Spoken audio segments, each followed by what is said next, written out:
So, alam mo ang predominant thought ng mga yan ay lagi, kawawa naman ako.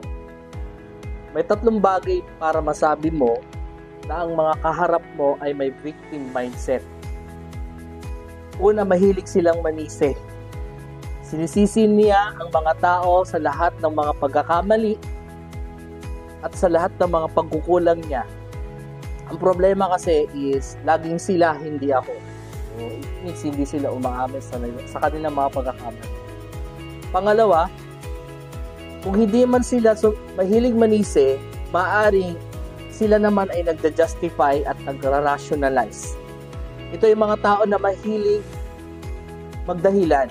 Hindi nauubusan ng mga reason kung bakit, kung ganyan, na kahit alam naman nilang mali, pero pinagdidiinan pa rin na tama sila. Mag-ingat ka dyan. At ito yung pangatlo, ito yung pinakamalala. Ito ang mga tao na mahilig mag-complain. Mga reklamador. Iwasan nyo yan. Dahil negative energy is infectious and contagious, talaga nakakahawa sila. Dahil sabi sa law of attraction, like attracts like.